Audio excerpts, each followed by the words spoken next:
अरे भगवान, मेरे जूते कहाँ रखे हैं? मुझे बाहर जाने में देर हो रही है। तभी मालती कमरे में आती है। ये रहे आपके जूते, मैं इन्हें साफ करने के लिए ले गई थी। अरे माँ, तुम कितनी समझदार हो। मेरे बिना कुछ कहे ही सारे काम कर देती हो। हमारे खानदान में आज तक कभी किसी औरत ने नौकरी नहीं की। फिर भी एक बार तुम माँ से पूछ कर देखो, अगर वो तुम्हें नौकरी करने की इजाजत दे देती है तो अच्छी बात है। रमेश वहाँ से चला जाता है। फिर उसी शाम मालती अपनी सास के पैर दबा रही होती है। तभी उसकी सास मालती से कहती है, अरे क्या बात है बहू, आज तो ठीक तरह से मेरे पैर नहीं दबा रही, किसी ख्याल में खोई पड़ी है क्या? मैं भी तो जानूं आखिर बात क्या है। दरअसल वो माँ जी। अरे हाँ हाँ बोलो, इतना सोच क्यों रही हो? माँ जी, अगर आप बुरा न माने तो मैं नौकरी करना चाहती हूँ। घर के काम करने के बाद मेरे पास काफी वक्त बच जाता है। मालती की ये बात सुनकर उसकी सास गुस्से में कहती है, अरे तेरी तबीयत तो ठीक है ना?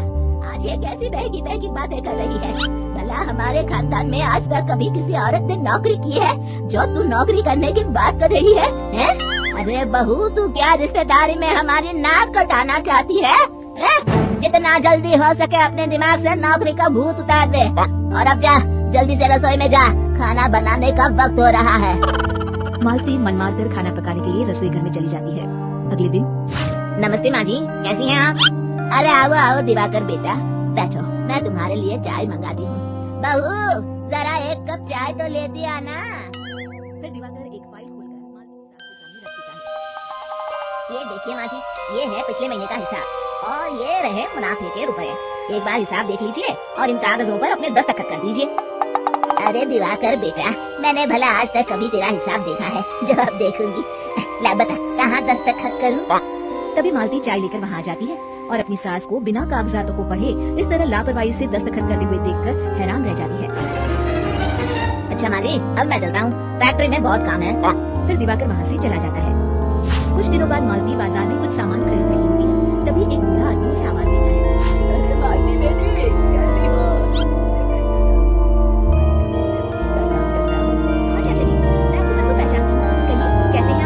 मैं तो ठीक हूँ, कंपनी में कुछ भी ठीक नहीं चल रहा, यहाँ तक कि हमें ठीक वक्त पर तनख्वाह भी नहीं मिलती।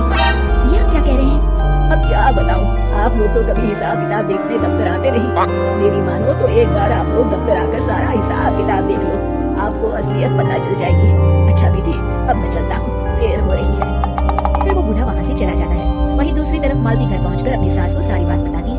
तभी वहाँ रमेश भी आ जाता है, लेकिन मालती की सास मालती की किसी भी बात पर विश्वास नहीं करती। तभी रमेश कहता है, अरे माँ, बिना आपके काफी दिन से अपने दफ्तर नहीं गए हैं। इस तरह किसी एक आदमी के भरोसे काम छोड़ना मुझे भी ठीक नहीं लगता। अगले दिन वे सभी अपने दफ्तर पहुँचते हैं और सीधे दिवाकर के कैबिन में जाते हैं।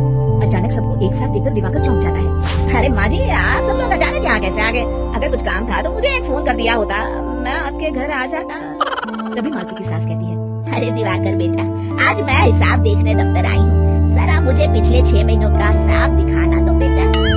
दिवाकर घबराते हुए हिसाब की फाइल मालती की सास को देता है। मालती की सास फाइल लेकर मालती को देती है और कहती है, ले बहू, देख ले हिसाब।